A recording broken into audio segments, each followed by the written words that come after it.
Rusa putih di lembah sunyi. Saat nenek pencari kayu berbagi bekal terakhir, rahasia tak terduga terungkap. Lembah sunyi seakan menahan napas. Hutan yang biasanya bising dengan kepakan sayap burung hutan tiba-tiba senyap, menyisakan suara gemerisik daun yang saling bergesekan ditiup angin dingin. Di tengah keheningan itu, Nenek Asih berdiri mematung. Dadanya naik turun, memompa keberanian yang tersisa dalam tubuh rentanya yang hanya tinggal tulang dibalut kulit. Serigala hitam di hadapannya menggeram rendah. Air liur makhluk buas itu menetes. Matanya merah menyala penuh nafsu membunuh. Namun, entah kekuatan dari mana, Nenek Asih tidak mundur selangkah pun. Ia merentangkan tangan kurusnya, menutupi tubuh rusa putih yang masih tergeletak lemah di belakangnya. Pergi. Suara Nenek Asih parau, namun tegas. Cari mangsa lain. Biarkan makhluk cantik ini hidup. Dia tidak salah apa-apa. Seolah mengerti bahwa mangsanya dilindungi oleh jiwa yang begitu murni, serigala itu mendengus. Ia mundur perlahan, menyelinap ke kegelapan hutan dengan pandangan yang sulit diartikan. Begitu ancaman itu hilang, kekuatan Nenek Asih seolah luruh. Ia jatuh terduduk di atas tanah yang lembab. Nenek Asih berpaling pada rusa putih itu. Luka di kaki sang rusa tampak parah. Akar berduri telah merobek kulit putihnya yang sehalus sutra. Tanpa memedulikan rasa lapar yang melilit perutnya hingga perih, Asih merobek ujung kain jarik satu-satunya yang ia kenakan. Dengan tangan gemetar, ia membalut luka itu sesabar mungkin. Sabar ya, Cah Ayu, ini pasti sakit sekali, bisiknya lirih, seolah bicara pada cucu yang tak pernah ia miliki. Ingatannya kembali pada bungkusan daun jati di dalam tas anyamannya.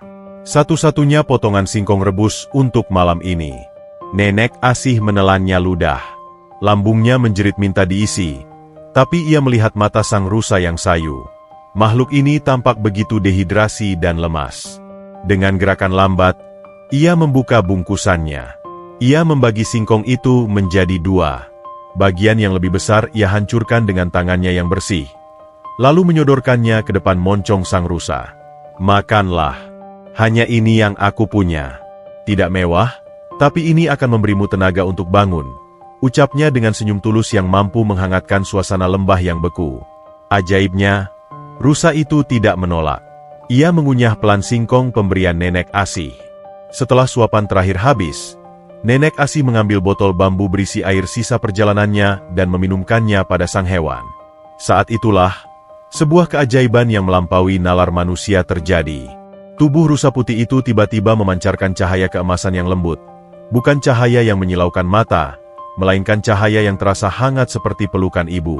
Tanduk kristalnya berkilauan, memantulkan warna pelangi ke batang-batang pohon di sekitarnya. Ketulusanmu jauh lebih berat daripada emas yang ada di istana manapun, Asih. Nenek Asih terlonjak. Ia merangkak mundur. Matanya membelalak lebar. Jantungnya berdegup kencang hingga ia merasa bisa pingsan kapan saja. Siapa itu? Siapa yang bicara? Rusa putih itu mengangkat kepalanya dengan anggun. Ia tidak lagi tampak sekarat. Luka di kakinya menutup dengan sendirinya, hanya menyisakan bulu putih bersih tanpa bekas. Rusa itu menatap Nenek Asih, dan kali ini, bibirnya bergerak layaknya manusia. Jangan takut, ibu yang baik. Aku adalah penjaga lembah sunyi yang kau panggil dalam doa-doa bisumu setiap malam. Suara itu terdengar berat namun sangat merdu, seperti bunyi denting kecapi yang tertiup angin. Nenek Asih terdiam. Ia mengucek matanya berkali-kali, mengira dirinya sudah gila karena kelaparan. Aku pasti sudah mati. Apakah aku sedang di surga? Ataukah hantu hutan sedang mengerjaiku? Rusa itu melangkah mendekat. Hidungnya yang dingin menyentuh kening Nenek Asih dengan lembut. Rasa hangat menjalar ke seluruh tubuh sang nenek. Seketika rasa nyeri di punggungnya dan perih di lambungnya menghilang. Kau tidak gila, dan kau masih bernapas. Namaku adalah Ararya, ucap rusa itu. Berabad-abad aku mengawasi lembah ini, melihat manusia datang dan pergi dengan keserakahan. Mereka memburu tandukku, mereka menebang pohonku. Tapi kau yang tidak punya apa-apa, justru memberikan segalanya yang kau miliki untuk makhluk yang kau kira akan mati. Nenek Asih menunduk. Air mata mulai mengalir di pipinya yang keriput. Aku hanya tidak ingin melihat nyawa hilang sia-sia, Tuan Rusa. Aku tahu rasanya ditinggalkan dan menderita sendirian. Aku tidak ingin kau merasakannya. Araria terdiam sejenak, menatap jiwa di hadapannya yang begitu bercahaya meski hidup dalam kegelapan kemiskinan.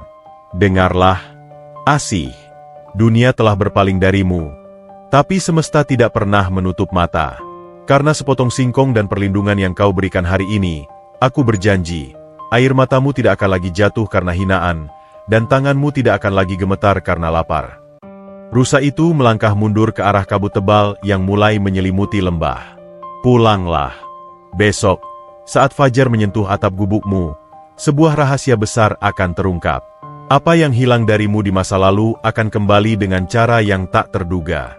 Ini adalah janji Araria. Dalam sekejap mata, cahaya itu menghilang.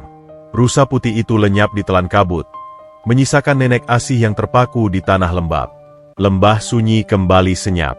Satu-satunya bukti bahwa kejadian itu nyata adalah robekan kain jariknya yang tadi digunakan untuk membalut luka rusa, kini tergeletak di tanah dalam keadaan bersih dan berwarna emas murni. Nenek Asih memegang kain emas itu dengan tangan gemetar. Ia tidak tahu apa yang akan terjadi esok hari. Namun untuk pertama kalinya setelah puluhan tahun, ia merasa tidak sendirian. Malam itu, Nenek Asih tidak bisa tidur nyenyak. Ia berbaring di atas lincak bambunya yang miring, mendekap kain emas pemberian Araria, sang rusa putih. Kain itu tidak hanya hangat, tapi seolah memiliki detak jantung sendiri yang menenangkan jiwanya yang lelah. Pikirannya melayang pada janji sang penjaga lembah. Rahasia besar apa yang akan terungkap? Benarkah penderitaannya akan berakhir? Ketika fajar mulai menyingsing, mewarnai langit dengan semburat jingga dan merah muda, Nenek Asih terbangun bukan karena suara ayam jantan, melainkan karena aroma wangi bunga hutan yang memenuhi gubuknya. Ia bangkit, tulang-tulangnya tidak lagi berderit sesakit biasanya. Apakah itu hanya mimpi? Bisiknya pada kesunyian. Namun, saat ia menoleh ke sudut ruangan, tumpukan kayu bakar yang ia kumpulkan kemarin, yang hanya berjumlah sedikit dan basah karena embun, kini telah berubah. Kayu-kayu itu tertumpuk rapi, kering sempurna, dan setiap batangnya mengeluarkan aroma cendana yang sangat mahal. Di atas tumpukan itu, seekor burung pipit kecil hinggap dan berkicau riang, seolah memanggilnya untuk segera keluar. Nenek Asih melangkah ke pintu depan. Saat pintu kayu yang reot itu terbuka, ia tersentak. Di depan gubuknya, Araria berdiri dengan anggun. Sosoknya tampak lebih nyata di bawah cahaya matahari pagi. Tanduk kristalnya memantulkan cahaya pelangi ke dinding kusam gubuk Asih. "Kau datang kembali, Tuan Araria?" tanya Asih dengan nada tak percaya. "Panggil aku Araria saja, ibu yang baik," jawab rusa itu, suaranya mengalir seperti air pegunungan. Janji seorang penjaga lembah adalah ikatan yang takkan putus. "Hari ini, biarkan aku menemanimu bekerja." Nenek Asih merasa ragu. "Tapi, penduduk desa, jika mereka melihatmu, mereka akan memburumu. Mereka tidak akan mengerti bahwa kau adalah makhluk suci. Mereka hanya akan melihat emas di tandukmu." Araria mendengus lembut. Sebuah suara yang terdengar seperti tawa kecil. "Mata yang penuh keserakahan tidak akan bisa melihatku. Hanya mata yang telah dibasuh oleh air mata ketulusan seperti milikmu yang mampu menangkap wujudku. Bagi mereka, aku hanyalah gumpalan kabut atau bayangan pohon." Mendengar itu, hati Asih terasa ringan. Beban kesepian yang selama puluhan tahun mengepit pundaknya seolah menguap. Ia mengambil keranjang bambunya yang sudah berlubang di sana-sini. "Mari, Asih, ikuti jejak kakiku," perintah Araria. Mereka berjalan masuk kembali ke arah hutan, namun bukan ke jalan yang biasa Asih lalui. Araria melompat dengan lincah. Setiap jejak kakinya di atas tanah keras tiba-tiba menumbuhkan bunga-bunga kecil berwarna biru yang belum pernah dilihat Asih sebelumnya. "Berhenti di sini," ucap Araria di bawah sebuah pohon beringin tua yang akarnya menjuntai seperti janggut raksasa. "Di sini tidak ada kayu kering, Araria. Hanya semak berduri," ujar Asih bingung. "Gunakan indramu yang lain, Asih. Bukan hanya matamu. Apa yang kau cium?" Nenek Asih memejamkan mata. Ia menghirup udara dalam-dalam. Wangi, seperti madu. tapi lebih tajam. Seperti jamur. Gali di bawah akar yang berbentuk seperti jemari itu, titah Ararya. Dengan jemari yang gemetar, Asih menyisir tanah hitam di bawah pohon tersebut. Tak lama, tangannya menyentuh sesuatu yang bulat dan keras. Ia membersihkan tanahnya dan terpekik pelan. Itu adalah jamur trufle putih raksasa, dan di sekitarnya tumbuh tanaman herbal langka yang hanya bisa ditemukan di puncak gunung tertinggi. Ini adalah obat yang dicari tabib kota. Harganya bisa menghidupiku selama setahun. Seru Asih dengan mata berkaca-kaca. Itu baru permulaan kecil, kata Ararya lembut. Sekarang, lihatlah ke arah sungai. Di tepi sungai yang airnya jernih, Ararya mengetuk sebuah batu besar dengan tanduknya. Ting! Suara itu berdenting seperti kristal yang beradu. Batu itu terbelah, memperlihatkan bongkahan batu kali yang di dalamnya mengandung urat-urat emas murni. Nenek Asih terduduk lemas. Kenapa? Kenapa kau memberiku semua ini? Aku hanyalah wanita tua yang tidak berguna. Ararya mendekat, menyandarkan kepalanya di bahu Asih yang rapuh. Karena saat kau memiliki satu potongan singkong terakhir dan nyawamu terancam serigala, kau tidak memilih untuk menyelamatkan dirimu sendiri. Kau memilih untuk mencintai. Dunia ini kekurangan cinta yang tanpa syarat, Asih. Dan semesta sedang membayarmu sekarang.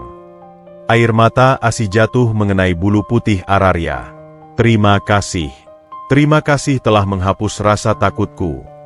Sepanjang hari itu, pekerjaan yang biasanya memakan waktu hingga matahari terbenam, selesai hanya dalam sekejap. Ararya membantu Asih menemukan kayu-kayu terbaik, tanaman obat langka, hingga buah-buahan liar yang paling manis. Nenek Asih tidak lagi merasa seperti orang buangan. Di dalam hutan itu, bersama sang rusa ajaib, ia merasa seperti seorang ratu di kerajaannya sendiri. Namun, saat mereka hendak kembali ke pinggir desa, Ararya berhenti di batas hutan. Ingatlah, Asih, ucap Ararya dengan nada serius. Kebaikan akan mengundang keajaiban, tapi kemakmuran akan mengundang ujian. Besok, orang-orang yang dulu meludahimu akan datang mengetuk pintumu.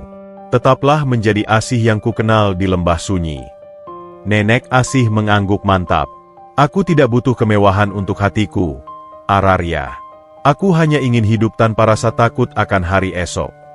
Rahasia besar itu belum sepenuhnya terbuka, tambah Ararya sebelum sosoknya perlahan memudar menjadi partikel cahaya. Besok, seseorang dari masa lalumu akan muncul. Bersiaplah. Asih pulang dengan keranjang yang penuh. Namun hatinya jauh lebih penuh. Ia tidak lagi menunduk saat melewati jalan setapak. Ia merasa dijaga. Ia merasa dicintai. Dan di dalam gubuknya yang tua, cahaya emas dari kain pemberian Ararya mulai bersinar semakin terang, seolah memberi tanda bahwa badai besar dalam hidupnya telah benar-benar berlalu. Malam jatuh lebih tenang dari biasanya di pinggiran desa Karangsunyi. Di dalam gubuk reotnya, Nenek Asih duduk di atas tikar pandan yang sudah koyak. Di hadapannya, setumpuk jamur langka dan tanaman herbal yang ia temukan tadi siang tertata rapi, mengeluarkan aroma tanah segar yang menenangkan. Namun, pikirannya tidak tertuju pada kekayaan mendadak itu. Pikirannya tertambat pada janji Ararya tentang masa lalu. Tiba-tiba, udara di dalam gubuk yang tadinya pengap menjadi sejuk. Cahaya perak mulai merayap dari celah-celah dinding bambu, memadat di tengah ruangan hingga membentuk sosok anggun rusa putih itu kembali. Ararya hadir tanpa suara, namun kehadirannya memenuhi ruangan dengan aura yang begitu agung. Kau tidak tidur, Asih? Matamu membawa beban pikiran yang berat. Suara Ararya menggema lembut, memenuhi ruangan tanpa perlu diteriakan. Nenek Asih menghela napas panjang. Ia memberanikan diri menatap langsung ke mata Zamrud sang rusa. Bagaimana aku bisa tidur, Ararya? Semua ini terasa seperti mimpi yang terlalu indah. Aku terus bertanya-tanya, siapakah kau sebenarnya? Dan mengapa aku? Mengapa bukan orang-orang hebat di kota? Atau mereka yang berkuasa di desa ini? Ararya melangkah mendekat, melipat kakinya yang jenjang dan duduk di samping Nenek Asih. Gerakannya begitu manusiawi, penuh tata krama. Aku adalah denyut nadi hutan ini, Asih, mulai Ararya. Manusia menyebutku penjaga lembah. Tapi aku adalah sisa-sisa napas dari alam yang mulai dilupakan. Aku diciptakan dari dua-dua makhluk yang tertindas dan akar-akar pohon yang telah berdiri ribuan tahun. Aku adalah Ararya, perwujudan dari keseimbangan. Ia terdiam sejenak, membiarkan Asih mencerna kata-katanya. Dahulu, aku sering menampakkan diri pada manusia. Namun, setiap kali aku hadir, mereka hanya melihat tandukku sebagai perhiasan dan buluku sebagai komoditas. Mereka datang dengan busur silang dan perangkap. Mereka tidak menginginkan kebijaksanaan. Mereka menginginkan kepemilikan. Itulah sebabnya aku menarik diri ke dalam kabut lembah sunyi, membiarkan manusia tenggelam dalam keserakahan mereka sendiri. Nenek Asih menunduk.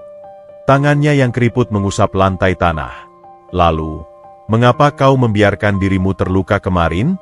Jika kau begitu kuat, bagaimana mungkin seekor serigala dan akar berduri bisa menjatuhkanmu? Ararya tersenyum melalui tatapan matanya. Setiap 100 tahun, aku harus menjalani masa fana. Itu adalah saat di mana keajaibanku meredup untuk menguji apakah dunia ini masih layak mendapatkan perlindungan. Aku harus menjadi lemah, merasakan sakit, dan menghadapi maut sebagai makhluk biasa. Jika dalam masa itu aku mati karena kebiadaban, maka lembah ini akan kering selamanya. Namun, jika ada satu saja tangan yang terulur tanpa pamrih, tangan itu adalah tanganku, potong Asih dengan suara bergetar. Benar. Kau datang saat kau sendiri sedang berada di titik terendah hidupmu, lanjut Ararya. Ketahuilah, Asih, memberi saat kita berlebih itu biasa. Itu namanya berbagi sisa. Namun, memberi saat kita tidak punya apa-apa, saat perutmu sendiri perih dan nyawamu terancam, itulah yang kami sebut sebagai kebaikan langit. Nenek Asih mengusap air mata yang jatuh ke pipinya. Aku hanya merasa kasihan, Ararya. Aku tidak berpikir soal pahala atau balasan. Itulah kuncinya, tegas Ararya. Dunia ini dipenuhi orang yang melakukan kebaikan karena ingin dipuji atau takut dihukum. Tapi kau bertindak karena jiwamu tidak tahan melihat penderitaan orang lain. Kau adalah cermin bagi kemurnian yang hampir punah. Itulah sebabnya aku memilihmu. Bukan karena kau hebat di mata manusia, tapi karena kau besar di mata semesta. Asih terdiam cukup lama, meresapi setiap kalimat yang bagaikan embun pagi bagi jiwanya yang gersang. Lalu, apa maksudmu dengan rahasia besar dari masa laluku? Ararya, aku sudah kehilangan segalanya. Suamiku, anak laki-lakiku, mereka direnggut wabah 20 tahun lalu. Apa lagi yang tersisa? Ararya berdiri, tubuhnya memancarkan cahaya yang lebih terang hingga menerangi sudut-sudut gelap gubuk itu.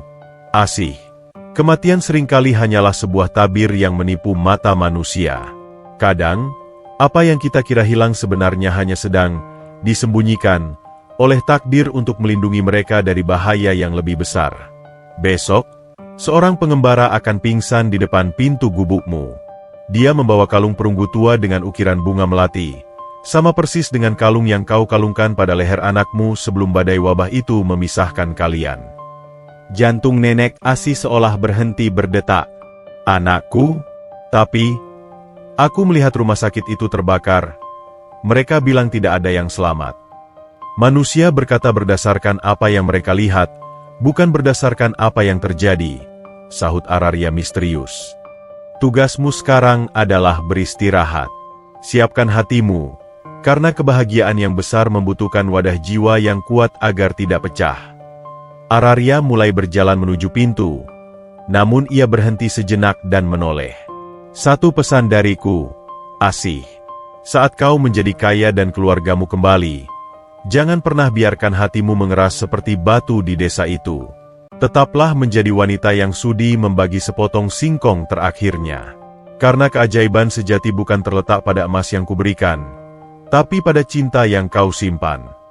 Dengan satu kedipan mata, Ararya menghilang menjadi butiran cahaya perak yang meresap ke dalam tanah. Gubuk itu kembali gelap, namun tidak lagi terasa dingin.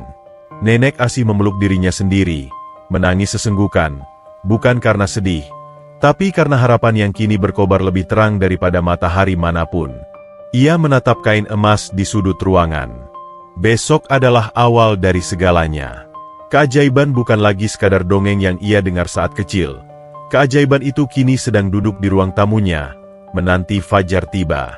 Sinar matahari pagi itu terasa berbeda di kulit Nenek Asih. Biasanya, fajar membawa kecemasan tentang perut yang kosong. Namun kali ini, ada gairah hidup yang baru. Di atas meja kayu yang sudah dibersihkan, terdapat 3 keping emas murni hasil penjualan jamur trufle dan tanaman obat kepada seorang tabib pengembara yang kebetulan lewat kemarin sore. Tabib itu gemetar saat melihat kualitas barang bawaan Asih, menyebutnya sebagai anugerah dewa. Nenek Asih telah membeli beras putih pulen, sedikit minyak, dan kain jarik baru berwarna coklat tua yang sopan. Ia juga memperbaiki atap gubuknya yang bocor. Namun, meski hidupnya membaik, ia tidak lupa diri. Ia membagikan sebagian berasnya kepada tetangga yang paling miskin secara diam-diam, meletakkannya di depan pintu mereka saat hari masih gelap. Namun, bau harum kemakmuran lebih cepat tercium daripada aroma busuk bangkai. Di kedai kopi desa, seorang pria bertubuh gempal dengan kumis melintang bernama Juragan Karsa sedang menyesap kopinya dengan gusar. Karsa adalah orang yang pernah meludahi Nenek Asih di pasar. Ia adalah lintah darat yang menguasai perdagangan kayu bakar di desa itu. Bagaimana mungkin tua bangka itu bisa membeli beras putih? Gerutu Karsa pada anak buahnya yang kurus, si Jalu. Kemarin dia hampir mati kelaparan. Sekarang dia memakai kain baru. Pasti ada yang tidak beres. Jangan-jangan dia mencuri. Atau mungkin dia menemukan harta karun di lembah sunyi, Juragan, sahut Jalu sambil memijat bahu tuannya. Ada selentingan kabar, warga melihat cahaya aneh dari arah gubuknya setiap malam. Mata Karsa menyempit, penuh dengan kilat keserakahan. Kita awasi dia malam ini. Jika benar ada harta, itu harus menjadi milikku sebagai pajak, karena dia telah tinggal di tanah desa ini begitu lama. Malam harinya, di bawah langit yang tertutup awan mendung, Nenek Asih sedang duduk di beranda belakang gubuknya. Araria hadir di sana. Wujudnya tampak tenang meski telinganya bergerak-gerak waspada. Ada kegelapan yang mendekat. Asih, ujar Araria lirih. Suaranya seperti desis angin di antara celah bambu. Apakah itu serigala hutan lagi, Araria? Tanya Asih khawatir. Bukan. Kali ini serigalanya berjalan dengan 2 kaki. Mereka membawa kebencian yang dibungkus dengan rasa ingin tahu. Belum sempat Nenek Asih menjawab, semak-semak di samping gubuk tersibak kasar. Juragan Karsa dan Jalu muncul dengan membawa obor dan sebilah parang besar. Mereka terkesiap. Nyaris menjatuhkan obor melihat sosok rusa putih yang bersinar lembut di samping wanita tua itu. Demi langit, seru Karsa. Matanya membelalak melihat tanduk kristal Araria yang memantulkan cahaya api obor. Legenda itu nyata. Rusa emas dari lembah sunyi. Nenek Asih segera berdiri, merentangkan tangannya di depan Araria. Pergi kalian. Jangan berani-berani menyentuhnya. Karsa tertawa terbahak-bahak. Suara tawanya membelah kesunyian malam. Minggir, tua bangka. Rusa itu nilainya cukup untuk membeli seluruh desa ini. Kau tidak pantas memiliki makhluk seperti itu. Serahkan padaku, atau gubuk busukmu ini akan aku bakar habis bersama dirimu di dalamnya. Dia bukan milik siapapun, teriak Asih. Suaranya yang biasanya lemah kini terdengar menggelegar penuh keberanian. Dia adalah penjaga hutan ini. Jika kalian menyakitinya, kalian akan menuai murka semesta. Persetan dengan kutukan. Karsa memberi isyarat pada Jalu. Tangkap rusa itu. Ikat kakinya. Kalau dia melawan, potong saja tanduknya dulu. Jalu merangsek maju dengan jaring besar. Araria sebenarnya bisa saja menghilang atau menyerang mereka dengan kekuatan gaibnya. Namun ia tetap diam di tempat. Ia sedang menguji janji Asih. Ia ingin melihat sejauh mana wanita yang baru saja merasakan kenyamanan hidup ini mau berkorban. Nenek Asih tidak berpikir panjang. Saat Jalu mengayunkan parangnya untuk menakuti sang rusa, Asih melompat ke depan. Serak. Ujung parang itu menyayat lengan Nenek Asih hingga darah mengucur. Ia meringis kesakitan. Namun ia justru memeluk leher Araria erat-erat, menjadikan tubuhnya sendiri sebagai perisai hidup. "Langkahi mayatku dulu, Karsa," tantang Asih dengan air mata mengalir. "Kau boleh ambil semua emas yang aku punya, kau boleh ambil beras di dapurku, tapi kau tidak akan pernah menyentuh Araria." Karsa yang sudah gelap mata mengangkat parangnya tinggi-tinggi. "Kalau itu maumu, mati saja kau bersama hewan ini." Namun, saat parang itu hendak turun, sebuah getaran hebat mengguncang tanah. Langit yang tadi mendung tiba-tiba membelah, memuntahkan petir yang menyambar pohon beringin di dekat mereka hingga tumbang menutupi jalan keluar. Araria berdiri dengan agung. Cahayanya yang tadi lembut kini berubah menjadi putih menyilaukan hingga membuat Karsa dan Jalu berteriak kesakitan sambil menutupi mata. "Manusia rakus!" Suara Araria kini bukan lagi melodi, melainkan gemuruh guntur. "Kalian telah melewati batas. Di hadapan kesucian hati wanita ini, kalian tidak lebih dari debu yang mengotori bumi." Angin kencang tiba-tiba berputar, membentuk pusaran yang mengangkat Karsa dan Jalu, lalu melemparkan mereka jauh ke arah sungai yang dingin di bawah bukit. Mereka berteriak ketakutan, menghilang dalam kegelapan malam. Suasana kembali tenang. Cahaya Araria meredup kembali menjadi keemasan yang hangat. Ia menatap Nenek Asih yang masih memegangi lengannya yang terluka. Dengan lidahnya yang lembut, Araria menjilat luka di lengan Asih. Seketika, rasa perih itu hilang, dan luka sayatan itu menutup tanpa meninggalkan bekas sedikitpun. "Kau mempertaruhkan nyawamu untukku, Asih," ucap Araria dengan nada penuh haru. "Padahal kau tahu, hidupmu baru saja membaik. Kau bisa saja memilih untuk memberikan aku agar kau selamat dan tetap kaya." Nenek Asih tersenyum lemah, meski tubuhnya masih gemetar. "Kekayaan bisa dicari, Araria. Tapi teman yang menyelamatkan jiwaku saat aku diambang kematian, itu tidak ada harganya. Apa gunanya makan beras putih jika hatiku hitam karena pengkhianatan?" Araria menundukkan kepalanya, menyentuh kening Asih. "Malam ini kau telah lulus dari ujian terberatmu. Kejahatan Karsa tidak akan mengganggumu lagi. Alam akan memberi mereka pelajaran yang setimpal." "Dan rahasia yang kau janjikan?" tanya Asih penuh harap. "Dengar?" Araria mengarahkan telinganya ke jalan setapak di kejauhan. Suara langkah kaki itu, "Pengembara yang kubicarakan telah tiba. Dia pingsan karena kelelahan di batas desamu. Pergilah, jemput takdirmu yang paling indah." Nenek Asih mengambil obornya. Dengan jantung berdebar, ia berlari kecil menuju jalan utama desa. Di sana, di bawah cahaya rembulan yang mulai muncul, tergeletak seorang pemuda dengan pakaian compang-camping dan tas kulit yang usang. Saat Asih mendekat dan membalikan tubuh pemuda itu, matanya tertuju pada sebuah benda yang melingkar di leher sang pemuda. Sebuah kalung perunggu tua dengan ukiran bunga melati yang sudah menghitam. Tangis Nenek Asih pecah di tengah kesunyian malam. "Anakku!"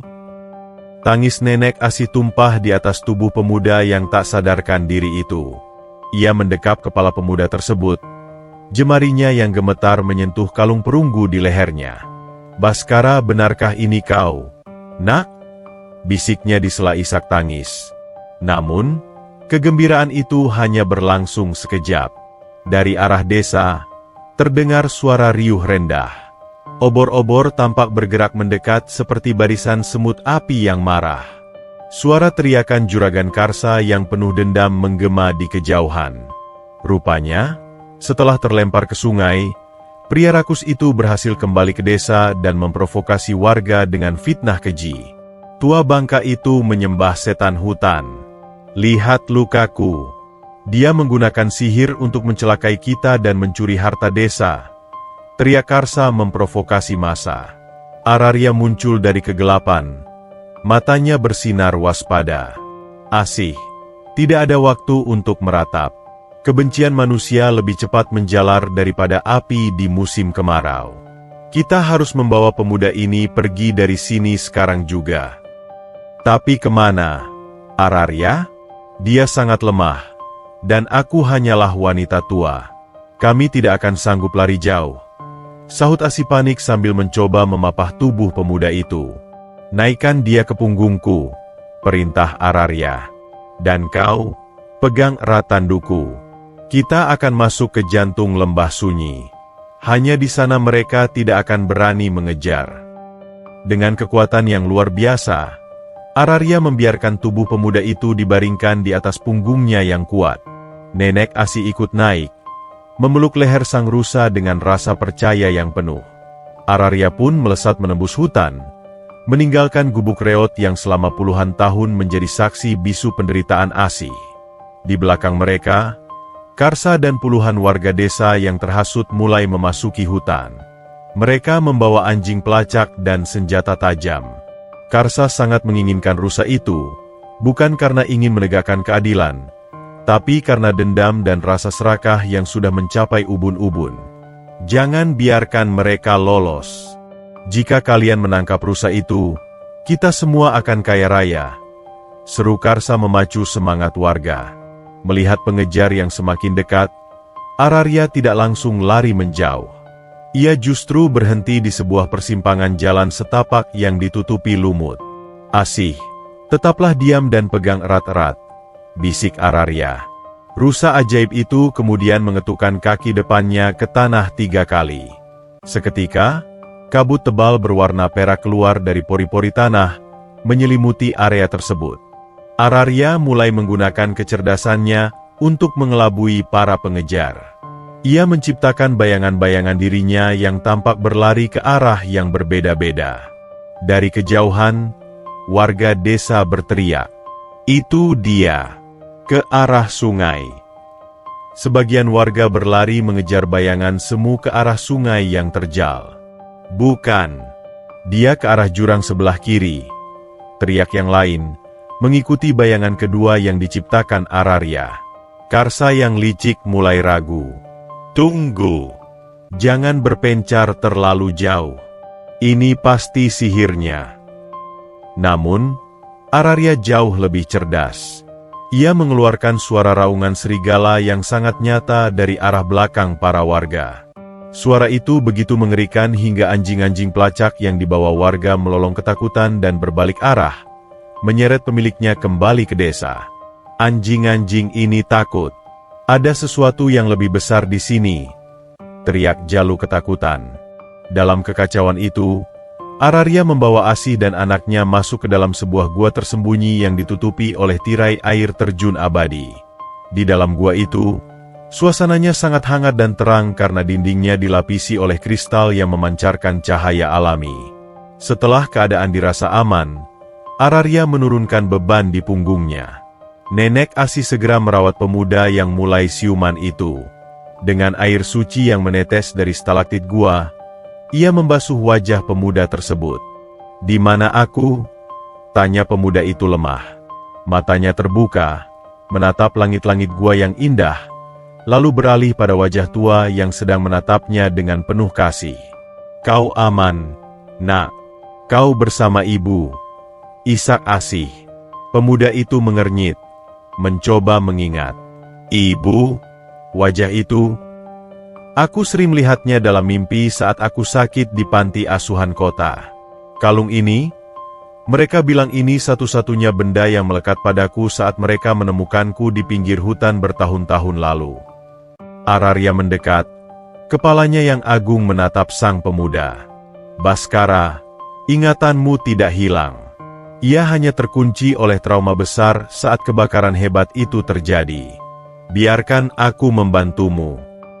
Ararya menyentuhkan tanduk kristalnya ke dahi Baskara. Cahaya lembut mengalir, dan seketika Baskara tersentak. Ia melihat memori saat ibunya, Nenek Asih, mendekapnya di tengah kepulan asap sebelum ia jatuh pingsan dan diselamatkan oleh seorang pengembara yang membawanya jauh ke kota. "Ibu!" Baskara bangkit dan langsung memeluk Nenek Asih dengan erat. Keduanya menangis sejadi-jadinya, melepaskan kerinduan yang telah membeku selama 2 dekade. Ararya memperhatikan mereka dengan tatapan yang sangat manusiawi. Ada rasa bangga dan haru di matanya. Kau bukan sekadar hewan, Ararya, ucap Asih di tengah tangisnya, menoleh ke arah sang rusa. Kau adalah malaikat kami. Kau menyelamatkan anakku. Kau menyelamatkan aku. Bagaimana kami bisa membalas budimu? Ararya merebahkan dirinya di samping mereka, seolah ingin ikut dalam lingkaran keluarga itu. Aku tidak butuh balasan, Asih. Melihat kalian bersatu kembali adalah balasan terbaik bagi seorang penjaga. Selama ini aku hanya melihat manusia saling menyakiti. Malam ini, aku melihat kekuatan cinta yang mampu menembus batas waktu. Itulah keajaiban yang sebenarnya. Nenek Asih mengusap bulu putih Ararya. Mulai hari ini, kau adalah bagian dari kami. Kita akan menghadapi dunia ini bersama-sama, bukan lagi sebagai orang asing, tapi sebagai keluarga. Baskara yang masih takjub melihat rusa yang bisa bicara itu ikut mengangguk. Aku tidak tahu apa yang terjadi, tapi jika rusa ini adalah sahabat ibu, maka dia adalah pelindungku juga. Di luar gua, badai dan kemarahan warga desa perlahan mereda, digantikan oleh kedamaian lembah sunyi. Di dalam gua tersebut, untuk pertama kalinya setelah bertahun-tahun, Nenek Asih tidak merasa kedinginan. Ia memiliki anaknya kembali, dan ia memiliki seorang sahabat mistis yang cintanya melampaui logika manusia. Cahaya di dalam gua kristal itu terasa semakin hangat, seolah dinding-dinding batu di sana ikut merayakan kembalinya sang putra yang hilang. Baskara sudah mulai bisa duduk tegak, meski tubuhnya masih tampak letih. Nenek Asih tidak sedetik pun melepaskan genggaman tangannya dari jemari sang anak, seolah takut jika ia berkedip, pemuda itu akan kembali menguap menjadi bayang-bayang. Ararya duduk bersimpuh di hadapan mereka. Sinar dari tanduk kristalnya memudar sedikit, digantikan oleh pancaran yang lebih dalam dan penuh rahasia. Ada sesuatu yang mengganjal di hatiku, Ararya. Bukan, Nenek Asih sambil menatap sang rusa dengan penuh rasa ingin tahu. Mengapa kau tahu nama anakku? Mengapa kau tahu tentang kalung perunggu itu? Kau bilang kau adalah penjaga lembah yang baru muncul setiap 100 tahun. Tapi kau seolah sudah mengenali garis wajahku sejak lama. Baskara juga menatap Ararya dengan takjub. Benar. Saat kau menyentuhkan tandukmu ke dahiku, aku tidak hanya melihat ibuku. Aku melihat bayangan seorang pria gagah yang menunggangimu di tengah hutan, bertahun-tahun sebelum aku lahir. Siapa dia?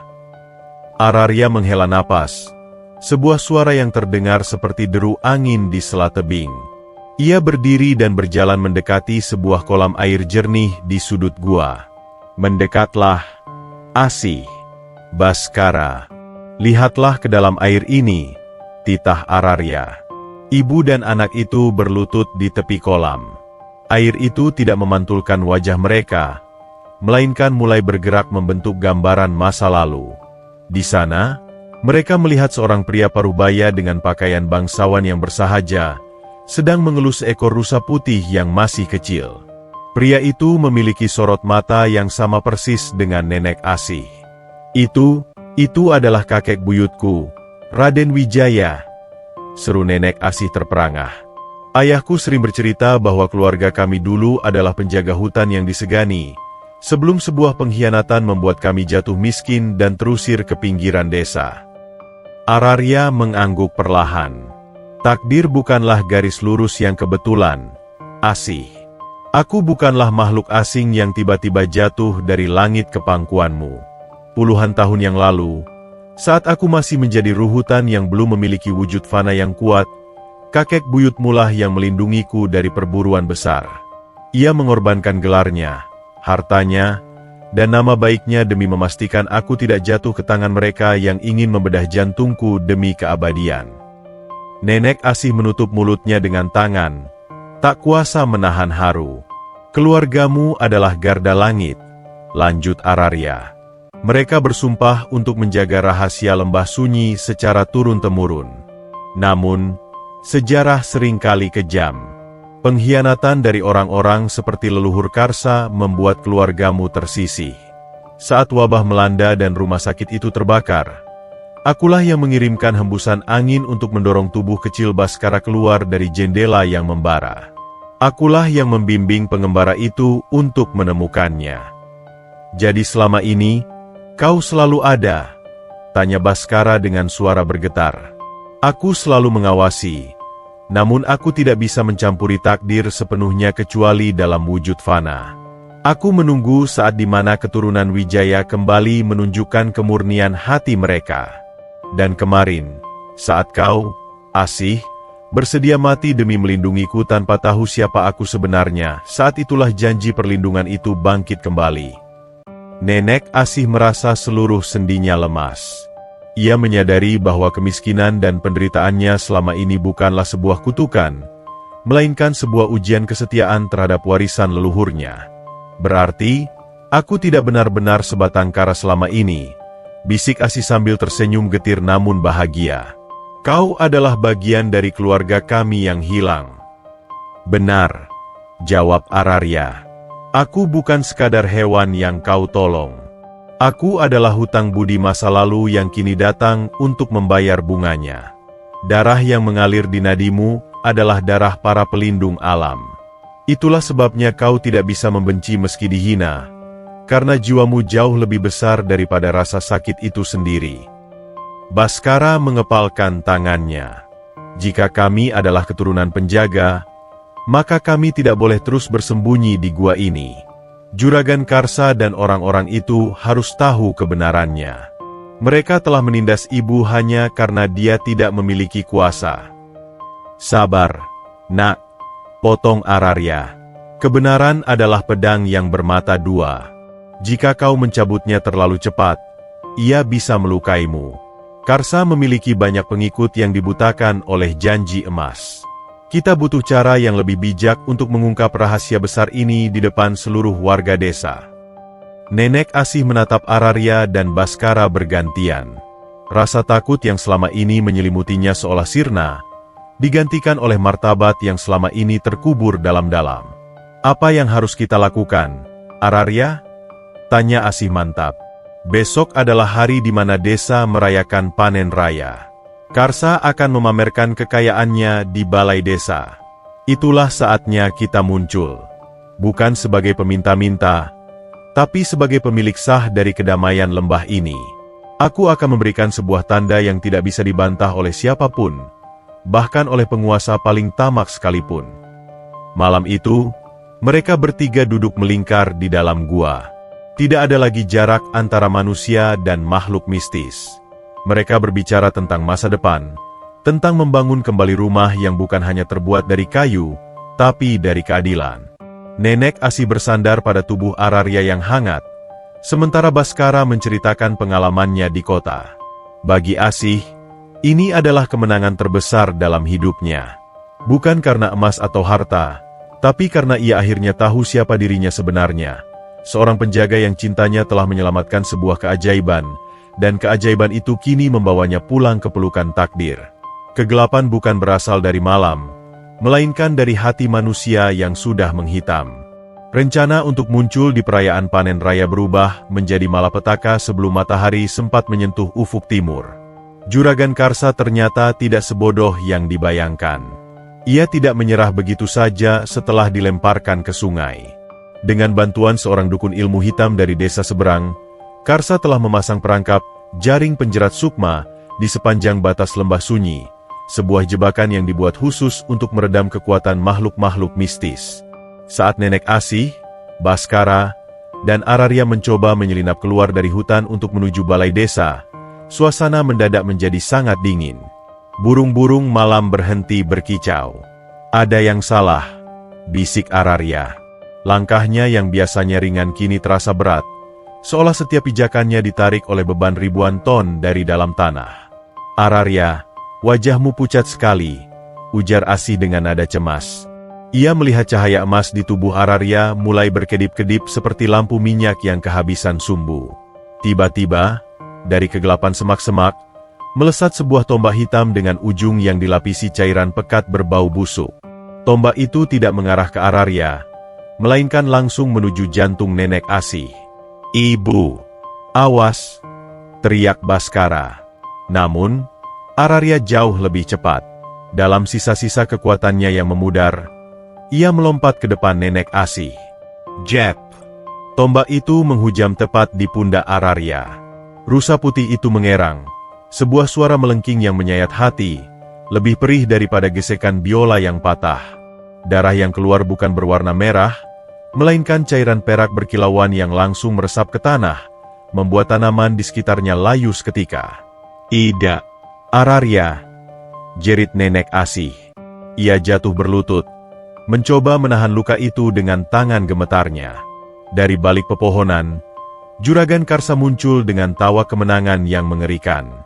Ia memegang sebuah lonceng kecil berwarna hitam yang terus berdentang, memancarkan gelombang energi yang membuat Araria semakin lemas. Di belakangnya, belasan anak buahnya mengepung dengan jaring-jaring baja. "Kena kau, binatang terkutuk," teriak Karsa. "Dukun itu benar. Kau akan memberikan nyawamu untuk melindungi wanita tua ini. Sekarang, lihatlah betapa tidak berdayanya keajaibanmu di tanganku." Araria mencoba berdiri, namun kakinya gemetar hebat. Cahaya di matanya yang tadinya seperti zamrud kini mulai meredup, menjadi kelabu pucat. "Asih, lari!" Bisiknya sangat parah, nyaris tak terdengar. "Tidak, aku tidak akan meninggalkanmu." Tangis Asih pecah. Ia memeluk kepala Araria, membiarkan darah perak sang rusa membasahi kain jarik barunya. "Ambil saja aku, Karsa. Jangan sakiti dia. Dia tidak pernah berbuat jahat padamu." Karsa mendekat, lalu dengan kasarnya menendang tangan Nenek Asih hingga pelukannya terlepas. "Dia adalah tiketku menuju kekayaan abadi, tua bangka. Dan kau hanyalah kerikil yang harus disingkirkan." Baskara mencoba melawan, namun ia segera dipukuli oleh anak buah Karsa hingga tersungkur bersimbah darah di samping ibunya. Nenek Asih hanya bisa melihat dengan pandangan hancur saat jaring baja dilemparkan ke atas tubuh Araria. Keajaiban itu hilang. Araria tidak lagi bersinar. Ia kini tampak seperti seekor rusa biasa yang sekarat, kurus, dan penuh luka. Tanduk kristalnya yang dulu memantulkan pelangi kini berubah menjadi abu-abu kusam seperti batu kali yang mati. "Lihat ini, Asih." Karsa mencengkeram rahang Nenek Asih, memaksanya melihat saat Araria diseret dengan rantai di lehernya. "Keajaibanmu sudah mati. Kau kembali menjadi si miskin yang hina. Besok, aku akan memenggal kepala rusa ini di depan seluruh warga sebagai bukti kekuasaanku." Warga desa menyeret Araria pergi. Nenek Asih merangkak, mencoba mengejar jejak darah perak yang tertinggal di tanah. "Araria, maafkan aku, ini semua salahku." Isaknya, suaranya hilang ditelan angin malam. Kini ia kembali ke titik nol. Lebih buruk dari sebelumnya. Ia tidak hanya kehilangan hartanya, tapi ia merasa telah kehilangan separuh jiwanya. Di tengah hutan yang gelap, ia mendekap tubuh Baskara yang pingsan. Tidak ada lagi cahaya emas.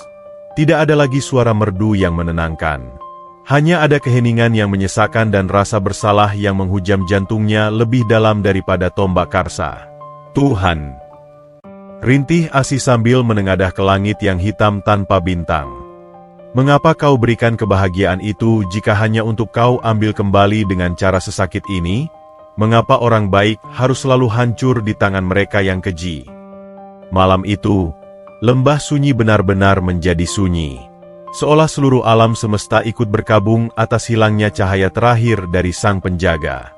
Nenek Asih duduk terpaku, memandangi tangannya yang berlumuran darah perak, merasa bahwa hari esok tidak akan pernah membawa matahari lagi.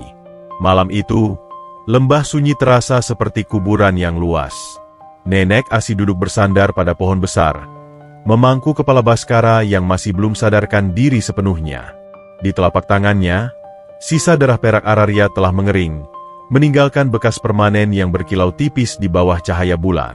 Biasanya, dalam keadaan seperti ini, Nenek Asih akan menyerah.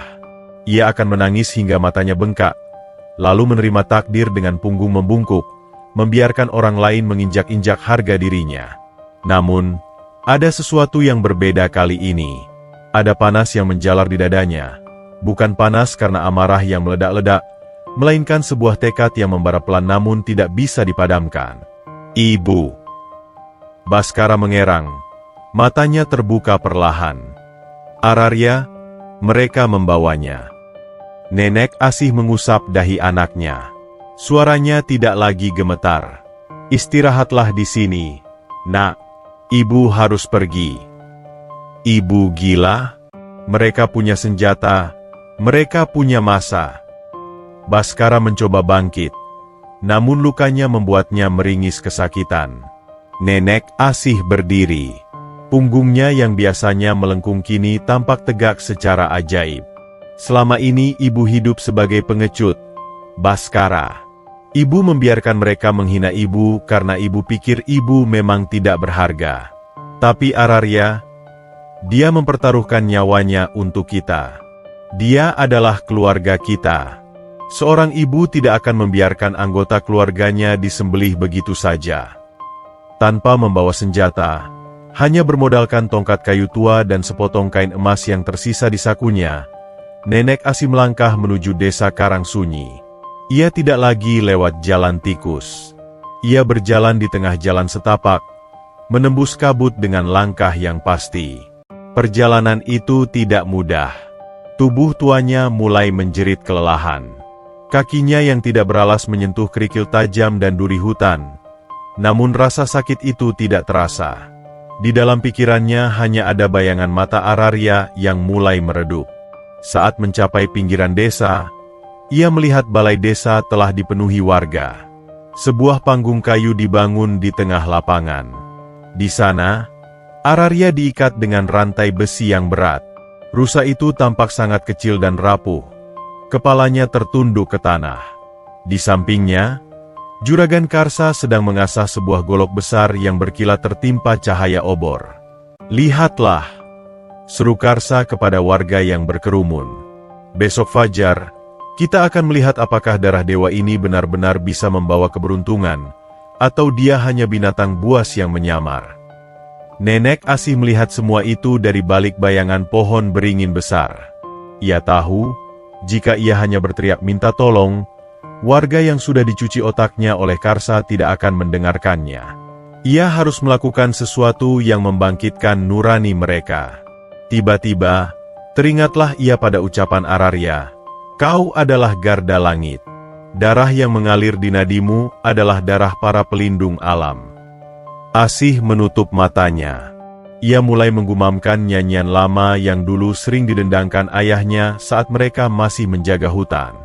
Itu adalah sebuah tembang kuno, sebuah puji-pujian untuk alam semesta. Suara Asih yang biasanya parau, tiba-tiba berubah menjadi jernih dan berwibawa. Ia melangkah keluar dari kegelapan, masuk ke tengah kerumunan warga. "Hentikan!" Suara Nenek Asih membelah keriuhan balai desa. Warga menoleh serentak. Mereka terkejut melihat wanita tua yang biasanya menunduk takut itu kini berdiri dengan tatapan mata yang tajam dan berwibawa. "Minggir kau, tua bangka!" gertak Karsa. "Atau kau ingin lehermu yang lebih dulu merasakan golok ini?" Nenek Asih tidak mundur. Ia terus berjalan mendekati panggung. "Kalian semua!" Suaranya terdengar sampai ke sudut lapangan. "Kalian makan dari hasil tanah ini. Kalian minum dari air lembah ini. Selama ini, lembah sunyi memberikan kalian kehidupan bukan karena kebetulan, tapi karena ada yang menjaganya." Ia menunjuk ke arah Ararya. "Dia bukan binatang pembawa sial. Dia adalah alasan mengapa sawah kalian tidak kering saat musim kemarau panjang. Dia adalah alasan mengapa anak-anak kalian tidak kelaparan. Dan sekarang, kalian ingin membalasnya dengan darah." "Bohong!" teriak Jalu, anak buah Karsa. "Dia menyihir kita. Lihat lukaku." "Luka itu adalah cermin dari hatimu sendiri, Jalu," balas Asih telak. "Kalian takut pada apa yang tidak kalian mengerti. Tapi lihatlah aku. Aku yang kalian hina sebagai pembawa sial. Aku yang paling miskin di antara kalian. Justru aku yang dia selamatkan. Mengapa? Karena aku melihatnya dengan hati, bukan dengan timbangan emas. Kerumunan warga mulai berbisik-bisik. Beberapa orang tua di desa itu mulai teringat cerita leluhur mereka tentang keluarga pelindung hutan. Karsa yang merasa posisinya terancam, maju dan mencengkeram kerah baju Nenek Asih. "Cukup omong kosongmu, pergi atau mati." Pada saat itulah, pengorbanan sesungguhnya terjadi. Nenek Asih tidak melawan dengan tangan. Ia justru berlutut di hadapan Karsa, namun bukan untuk menyembah. Ia mengambil telapak tangan Karsa yang memegang golok dan menempelkannya ke dahinya sendiri. "Jika kau butuh darah untuk memuaskan keserakahanmu, ambil darahku," ucap Asih tenang, tanpa setetes pun rasa takut di matanya. "Tapi lepaskan dia. Dia adalah cahaya lembah ini. Jika kau memadamkannya, desa ini akan jatuh ke dalam kegelapan yang takkan pernah berakhir." Keheningan yang mencekam menyelimuti balai desa. Warga terpaku. Mereka melihat seorang wanita yang paling lemah di desa itu menunjukkan kekuatan yang tidak dimiliki oleh pria terkuat sekalipun, keberanian untuk berkorban demi kebenaran. Ararya, yang tadinya diam, perlahan mengangkat kepalanya. Melihat Asih yang bersedia mati untuknya, sebuah denyut kehidupan kembali muncul di matanya. Air mata perak menetes dari mata sang rusa, jatuh ke atas lantai panggung kayu. Sesuatu yang luar biasa mulai terjadi. Lantai kayu yang sudah mati itu tiba-tiba menumbuhkan tunas-tunas hijau di tempat air mata Ararya jatuh. Tunas itu tumbuh dengan sangat cepat, melilit kaki Karsa dan menjatuhkan golok dari tangannya. Nenek Asih berdiri. Ia merasa sebuah energi hangat mengalir dari tanah masuk ke dalam kakinya. Ia merasa tidak lagi rapuh. Ia merasa kuat, sekuat akar beringin yang telah berumur ratusan tahun. "Pilihannya ada pada kalian, warga Karangsunyi." Suara Asih kini terdengar seperti guntur yang jauh. "Apakah kalian ingin terus mengikuti pria yang membawa kebencian ini, atau kembali ke jalan leluhur yang menjaga harmoni?" Warga mulai mundur dari Karsa. Satu persatu mereka menjatuhkan obor dan alat pemukul mereka. Keberanian Asih telah meruntuhkan tembok ketakutan dan keserakahan yang dibangun Karsa selama bertahun-tahun. "Kalian pengecut!" teriak Karsa frustrasi, namun suaranya tenggelam oleh desiran angin yang tiba-tiba bertiup kencang dari arah lembah, membawa aroma bunga melati yang sangat harum. Nenek Asih mendekati Ararya, mengabaikan Karsa yang sedang meronta dari lilitan tanaman. Dengan tangan kosong, ia menyentuh rantai besi yang mengikat leher sang rusa. Sebuah keajaiban terjadi. Rantai itu luruh menjadi debu begitu terkena sentuhan tangan Asih yang penuh kasih. "Terima kasih, Asih." Sebuah suara merdu terdengar di dalam pikiran semua orang yang ada di sana. Ararya berdiri tegak kembali. Cahayanya meledak, menerangi seluruh desa seperti matahari yang turun ke bumi. Namun kali ini, cahaya itu tidak menyilaukan, cahaya itu menyembuhkan. Cahaya yang memancar dari tubuh Ararya semakin benderang. Namun juragan Karsa yang sudah dirasuki kegilaan tidak mau menyerah begitu saja. Meskipun kakinya terlilit tunas-tunas ajaib, ia meronta dengan beringas. Ia berhasil meraih sebuah belati kecil dari balik pinggangnya. Sebuah benda hitam yang tampaknya telah direndam dalam bisa ular paling mematikan. "Jika aku tidak bisa memilikimu, maka tidak akan ada yang bisa," teriak Karsa dengan mata yang membelalak merah. Ia mengayunkan belati itu ke arah jantung Ararya yang masih dalam posisi lemah setelah rantainya luruh. Nenek Asih, yang tenaganya nyaris terkuras habis setelah menghadapi masa, berusaha menghalangi, namun tubuh tuanya tersandung oleh akar yang tumbuh di panggung. Ia jatuh tersungkur. "Tidak, Aak," jerit Asih. Pada detik yang genting itu, saat ujung belati hanya berjarak seujung kuku dari kulit putih Ararya, sebuah keajaiban yang jauh lebih besar meledak dari dalam bumi. Bukan Ararya yang mengeluarkan kekuatan itu, melainkan alam sendiri yang menjawab ketulusan Nenek Asih. Langit di atas balai desa yang tadinya cerah mendadak bergulung hitam. Gemuruh guntur menyambar, namun bukan petir yang jatuh, melainkan ribuan kelopak bunga melati yang bercahaya keperakan. Kelopak-kelopak itu berputar seperti pusaran badai, menghalangi serangan Karsa. Belati hitam itu seketika hancur menjadi serpihan debu saat menyentuh barisan kelopak bunga tersebut. Apa ini? Karsa terpekik. Suaranya tenggelam dalam deru angin yang membawa suara ribuan bisikan leluhur. Nenek Asih merasakan sebuah kehangatan yang luar biasa merambat dari tanah ke telapak tangannya. Tiba-tiba, di hadapannya muncul bayangan samar seorang pria tua yang sangat ia kenal, ayahnya. Sang pria tersenyum lembut, lalu meletakkan tangannya di atas pundak Asih. Kebaikan yang kau tanam dengan air mata, kini telah tumbuh menjadi hutan pelindungmu, Asih. Bisik suara gaib itu di telinga sang nenek. Seketika, seluruh luka di tubuh nenek Asih sembuh. Kelelahannya sirna. Di sisi lain, Araria bangkit dengan keagungan yang tak terlukiskan. Tanduk kristalnya yang sempat pudar kini kembali bercahaya pelangi. Namun kali ini ada satu tambahan. Di antara cabang tanduknya, terdapat simbol bunga melati emas yang bersinar terang, lambang keluarga Garda Langit. Araria menatap Karsa dengan pandangan yang tenang namun menghakimi. Karsa, kau telah mencuri tanah dari mereka yang lemah. Kau telah meracuni pikiran mereka yang lugu, dan kau telah mencoba mematikan cahaya yang memberimu hidup. Ampunkan aku. Karsa bersimpuh. Ketakutannya kini mengalahkan keserakahannya. Tunas-tunas yang melilit kakinya berubah menjadi rantai emas yang menjalar dari tanah, mengikatnya dengan erat. Keadilan bukan berasal dari kemarahan kami, tapi dari perbuatanmu sendiri, lanjut Araria. Tiba-tiba, tanah di bawah kaki Karsa dan Jalu bergetar. Harta benda yang selama ini mereka timbun di rumah-rumah mewah mereka, emas yang didapat dari menipu warga, surat tanah yang dirampas paksa, mendadak terbang ke udara. Di hadapan seluruh warga desa yang terpana, benda-benda itu berubah kembali menjadi butiran benih padi dan kepingan uang perak yang kemudian jatuh ke pelukan setiap warga yang pernah mereka rugikan. Karsa dan Jalu tidak mati. Namun, mereka mengalami nasib yang jauh lebih pedih bagi orang tamak. Mereka kehilangan segala pengaruhnya. Tubuh mereka perlahan mengecil dan berubah menjadi dua batang pohon kering yang kerdil di pinggir jalan desa, yang selamanya hanya akan bisa melihat kemakmuran orang lain tanpa bisa merasakannya. Itulah karmic justice, keadilan yang sesuai dengan kerakusan mereka. Warga desa Karang Sunyi jatuh berlutut. Rasa malu dan sesal menyelimuti hati mereka.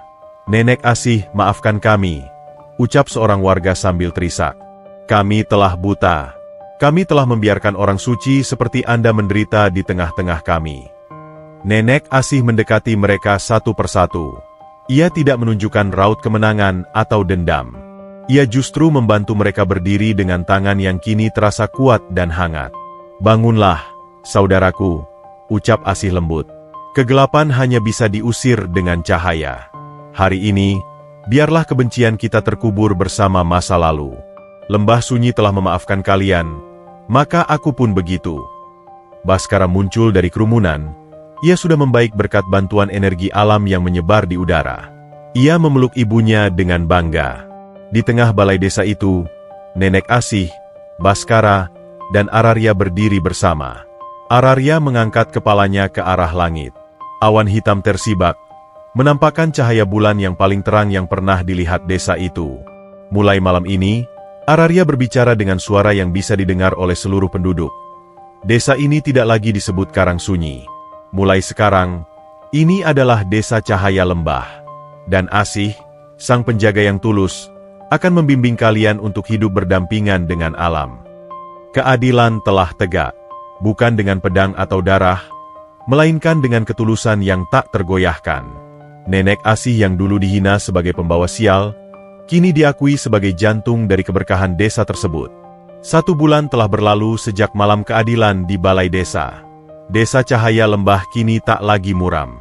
Kabut yang biasanya terasa mencekam kini berubah menjadi uap embun yang menyegarkan, seolah hutan sendiri sedang bernapas lega. Kehidupan Nenek Asih berubah total, sebuah transformasi yang jika diceritakan sebulan lalu, pasti akan dianggap sebagai dongeng orang gila. Atas kesepakatan seluruh warga, sebuah rumah kayu jati yang kokoh dan indah dibangun di batas hutan, tepat di lokasi gubuk reotnya dulu berdiri. Bukan rumah yang mewah dengan pagar besi yang angkuh, melainkan rumah dengan pendapat terbuka yang luas, agar siapapun bisa datang untuk berteduh atau meminta nasihat. Pagi itu, Asih duduk di kursi kayu empuk di berandanya. Ia mengenakan kebaya katun berwarna krem yang bersih dengan kain jarik bermotif sidomukti yang anggun. Di jari manisnya melingkar cincin perunggu kuno warisan leluhurnya yang ditemukan kembali di bawah akar pohon beringin. "Ibu," para petani dari desa seberang datang membawa hasil panen pertama mereka. "Mereka ingin ibu yang memberkati benih untuk musim depan," lapor Baskara. Pemuda itu kini tampak gagah. Tubuhnya yang dulu kurus kering kini berisi, dan matanya memancarkan kecerdasan yang selama ini terpendam di panti asuhan. Asih tersenyum, namun matanya tetap teduh. "Suruh mereka masuk ke pendapa. Nak, sediakan wedang jahe dan ubi rebus. Jangan biarkan mereka menunggu terlalu lama." Saat Asih hendak berdiri, sebuah moncong dingin menyentuh telapak tangannya. Araria ada di sana, berdiri dengan tenang di samping kursinya. Di mata warga, Araria kini adalah sosok legendaris yang mereka hormati, namun bagi Asih, ia tetaplah sahabat yang pernah berbagi sepotong singkong rebus di tengah dinginnya lembah. "Kau melihat perbedaannya, Asih?" tanya Araria melalui suara batin yang kini hanya bisa didengar jelas oleh Asih. "Dulu mereka meludah saat kau lewat. Sekarang, mereka membungkuk sebelum melihat wajahmu." Asih menghela napas. Jemarinya mengusap bulu leher Araria yang sehalus sutra. "Itu yang membuatku takut, Araria. Aku takut penghormatan ini membuatku lupa bagaimana rasanya menjadi tanah. Aku takut kemuliaan ini menjadi dinding antara aku dan mereka yang masih menderita." Araria menatap ke arah kerumunan warga di pendapa. "Itulah sebabnya aku tetap di sini, di sisimu. Untuk mengingatkanmu bahwa emas di jarimu tidak lebih bercahaya daripada ketulusan di hatimu saat kau tak punya apa-apa. Tetaplah menjadi Asih yang rendah hati, karena pohon yang paling tinggi adalah yang akarnya paling dalam menghujam bumi." Nenek Asih melangkah menuju pendapa. Warga yang melihatnya segera berdiri dan menunduk hormat. Seorang petani tua, yang dulu sering memalingkan muka jika berpapasan dengan Asih, kini maju dengan membawa sebakul padi terbaik. "Nyai Asih," ucap petani itu dengan suara bergetar, memanggilnya dengan sebutan hormat. "Mohon terima hasil bumi ini. Sejak Nyai menjadi penjaga lembah, air di sawah kami tak pernah surut, dan hama pun enggan mendekat. Kami ingin Nyai yang memimpin doa syukur malam ini." Asih memegang tangan petani itu, mencegahnya untuk berlutut lebih dalam. "Bapak, jangan panggil aku Nyai. Aku tetaplah Asih, kawan kalian.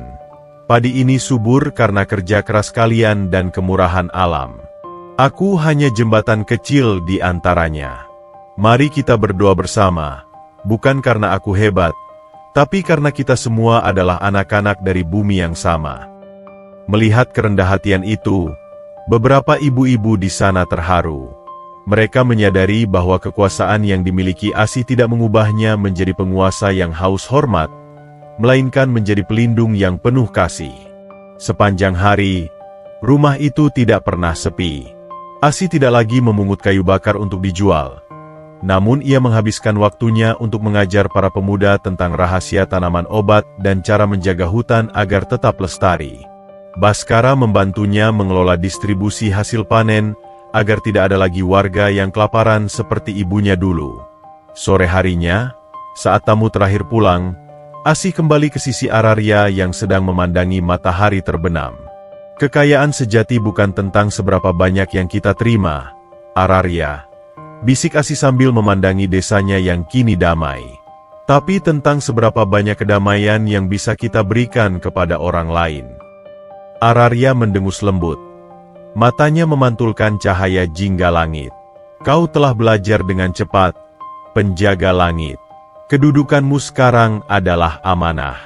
Selama kau tetap rendah hati, keajaiban di lembah ini takkan pernah padam." Nenek Asih tersenyum. Ia menatap tangannya yang kini halus, namun ia masih bisa merasakan guratan-guratan kasar bekas bekerja keras puluhan tahun lalu. Guratan itu tidak hilang sepenuhnya, dan ia sengaja tidak ingin menghilangkannya. Baginya, luka dan kasar di tangannya adalah pengingat abadi bahwa ia pernah berada di bawah, dan di sanalah ia menemukan harta karun yang paling berharga, sebuah hati yang tahu cara berbagi dalam kekurangan. Malam itu, bulan purnama menggantung sempurna di atas desa cahaya lembah, seolah sebuah lampion raksasa yang menerangi kedamaian yang telah mapan. Namun, di balik keindahan itu, Nenek Asih merasakan sebuah getaran yang berbeda di dalam dadanya. Ada rasa sesak yang halus, jenis kesedihan yang hanya muncul ketika kita tahu bahwa sebuah bab indah dalam hidup akan segera berakhir. Araria tidak seperti biasanya. Rusa putih itu tidak lagi merumput di halaman atau menemani Asih di pendapa. Ia berdiri diam di batas hutan, memandang ke arah puncak gunung yang tertutup salju tipis. Cahaya di tubuhnya tidak lagi keemasan, melainkan putih keperakan yang murni, hampir transparan seolah ia mulai menyatu dengan udara. Nenek Asih mendekatinya dengan langkah pelan. Ia tidak mengenakan kebaya kebesarannya, hanya kain jarik sederhana, kembali seperti dirinya yang dulu. "Waktunya sudah tiba, bukan?" tanya Asih. Suaranya nyaris berbisik, takut jika suaranya pecah, maka perpisahan itu akan terjadi lebih cepat. Araria menoleh. Matanya tidak lagi menatap sebagai hewan, melainkan sebagai entitas yang sangat bijaksana dan penuh cinta. "Tugasku adalah menjaga keseimbangan, Asih. Aku datang ketika dunia sedang gelap, dan aku harus kembali ketika cahaya sudah mampu bersinar dari tangan manusia itu sendiri." Air mata Asih jatuh, membasahi tanah yang kini subur. "Tetaplah di sini, Araria. Baskara sudah menganggapmu sebagai ayahnya. Warga desa mencintaimu. Apa jadinya kami tanpa panduanmu?" Araria melangkah mendekat, menyentuhkan hidungnya ke kening Asih. "Kau tidak lagi butuh panduanku, penjaga langit. Lihatlah sekelilingmu. Kau telah mengubah kebencian menjadi kasih. Kau telah menghapus lapar dengan berbagi. Keajaiban sejati bukan lagi ada padaku, tapi sudah menetap di dalam dirimu. Tapi aku akan merindukanmu." Ishak Asih. Ia memeluk leher Araria erat-erat, merasakan hangat tubuh yang telah menyelamatkannya dari jurang keputusasaan. "Kau bukan sekadar pelindung. Kau adalah bagian dari jiwaku." Tiba-tiba, sebuah keajaiban yang tak terbayangkan terjadi. Tubuh rusa putih itu mulai memudar, berubah menjadi ribuan kunang-kunang cahaya yang berputar mengelilingi Nenek Asih. Suasana menjadi sangat tenang, dan aroma bunga melati yang sangat kuat memenuhi udara. Cahaya itu mengumpul, memadat, dan perlahan membentuk siluet seorang manusia. Nenek Asih terperangah. Ia mundur selangkah, menutupi mulutnya dengan tangan. Di hadapannya, tidak lagi ada seekor rusa. Berdiri seorang pria parubaya dengan pakaian penjaga hutan kuno. Wajahnya sangat familiar. Wajah yang selama ini hanya ia lihat dalam mimpi dan pantulan kolam air di gua. "Ayah?" bisik Asih ragu. Pria itu tersenyum. "Bukan, dia bukan ayahnya. Tapi dia memiliki pancaran yang sama. Aku adalah Araria, namun dalam wujud yang pernah kau kenal sebagai kakek buyutmu, Raden Wijaya. Aku meminjam wujudnya agar kau mengerti bahwa aku tidak pernah benar-benar asing bagimu." Araria, dalam wujud manusia itu, mengulurkan tangan, menghapus air mata di pipi Asih. "Aku adalah janji yang ditepati. Aku adalah cinta leluhurmu yang mewujud untuk menjagamu. Kini, aku harus kembali ke alam ruh, menjadi bagian dari angin dan hujan yang akan terus membasahi lembah ini." Baskara muncul dari balik pepohonan, terpaku melihat sosok pria yang bersinar itu. Araria menatap Baskara dengan penuh bangga. "Baskara, jaga ibumu, jaga tanah ini. Kekuatanmu bukan pada pedang, tapi pada kebijaksanaan untuk mengampuni," pesan Araria. "Apakah kau akan pergi selamanya?" tanya Baskara dengan suara parau. Araria tersenyum tenang. Tubuhnya mulai berubah menjadi cahaya kembali. Perlahan-lahan kaki dan tangannya menyatu dengan kabut malam. "Aku tidak pernah pergi jauh. Aku ada di dalam setiap helai daun yang tumbuh, di dalam setiap air yang mengalir di sungai, dan di dalam setiap detak jantung kalian saat kalian melakukan kebaikan." Sebuah cahaya terakhir yang sangat terang meledak, menyelimuti seluruh lembah. Saat cahaya itu memudar, Araria telah tiada. Yang tersisa hanyalah sekuntum bunga melati emas di atas tanah, di tempat pria itu berdiri tadi. Nenek Asih mengambil bunga itu. Ia merasakan kehangatan Araria masih tertinggal di sana. Kesedihannya kini berubah menjadi kedamaian yang mendalam. Ia menyadari bahwa perpisahan fisik bukanlah akhir, melainkan sebuah transformasi cinta. "Terima kasih, Araria," ucap Asih ke arah angin malam. "Terima kasih telah menunjukkan bahwa kebaikan sekecil sepotong singkong bisa mengubah takdir sebuah dunia." Asih dan Baskara berdiri berdampingan, menatap hutan yang kini tampak lebih hidup dari biasanya. Mereka tahu, mulai besok, hidup akan terus berjalan. Tantangan akan tetap ada, namun mereka tidak lagi takut. Karena mereka membawa rahasia terbesar di dalam hati mereka, bahwa keajaiban akan selalu datang bagi mereka yang berani mencintai dalam kekurangan. Tahun-tahun telah berlalu sejak cahaya putih Araria menyatu dengan kabut lembah sunyi. Nama desa itu kini benar-benar menjadi kenyataan. Desa Cahaya Lembah telah bertransformasi menjadi oase kedamaian yang dikenal hingga ke negeri seberang. Bukan karena tambang emas atau bangunan megah, melainkan karena kearifan yang tumbuh dari hati seorang wanita tua yang dulu pernah terlupakan. Nenek Asih kini telah mencapai usia senjanya dengan sangat anggun. Rambutnya yang memutih sepenuhnya tampak seperti mahkota sutra di bawah sinar matahari pagi. Meski langkahnya sudah melambat, sorot matanya tetap jernih, memancarkan kedamaian seseorang yang telah menyelesaikan tugas besarnya di bumi. Ia tidak lagi tinggal di gubuk reot. Namun, ia juga tidak membangun istana. Di lahan luas tempat ia pertama kali menemukan Araria, kini berdiri sebuah kompleks bangunan kayu yang sangat indah namun bersahaja. Tempat itu diberi nama Sasana Araria. Sasana Araria adalah sebuah tempat perlindungan unik. Di satu sisi, ia menjadi panti asuhan bagi anak-anak yang bernasib seperti Baskara dulu, anak-anak yang kehilangan arah dan kasih sayang.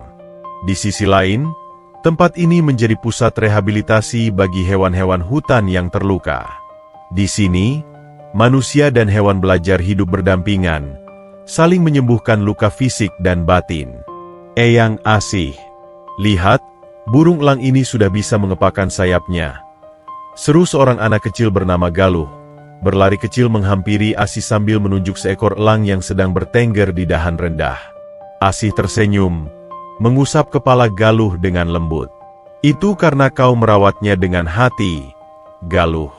Hewan tidak butuh kata-kata untuk mengerti kasih sayang. Mereka merasakannya melalui sentuhan dan ketulusanmu." Baskara, yang kini telah menjadi pemimpin desa yang bijaksana, berjalan mendekati ibunya. Ia mengenakan pakaian sederhana namun berwibawa. Di lehernya, kalung perunggu bunga melati itu masih melingkar, menjadi pengingat abadi akan asal-usulnya. "Ibu, para utusan dari kota datang lagi. Mereka ingin belajar bagaimana kita bisa menjaga hutan tetap hijau sementara desa kita tetap makmur," ujar Baskara sambil memapah tangan ibunya untuk duduk di bangku taman. Asih terkekeh pelan. "Katakan pada mereka, Nak, rahasianya bukan pada teknologi atau hukum yang kaku. Rahasianya adalah rasa syukur. Jika kita merasa cukup dengan apa yang diberikan alam, maka alam tidak akan pernah berhenti memberi." Kehidupan Nenek Asih kini penuh dengan kemuliaan yang hakiki. Ia tidak lagi dihina. Sebaliknya, ia menjadi tempat bertanya bagi siapa saja, dari rakyat jelata hingga pejabat tinggi. Namun, setiap sore, ia selalu menyisihkan waktu untuk berjalan sendirian ke batas hutan, ke tempat di mana Araria pernah menjilat lukanya. Di sana, sebuah patung rusa putih kecil dari batu kali yang halus berdiri di bawah pohon beringin. Warga desa sering meletakkan bunga melati segar di sana sebagai tanda hormat. "Araria," bisik Asih pada angin yang berdesir. "Lihatlah anak-anak itu. Mereka tumbuh tanpa rasa takut. Tidak ada lagi karsa-karsa baru di desa ini. Kami telah belajar bahwa kekayaan yang paling nyata adalah saat kita bisa tidur nyenyak karena tahu tidak ada tetangga kita yang kelaparan."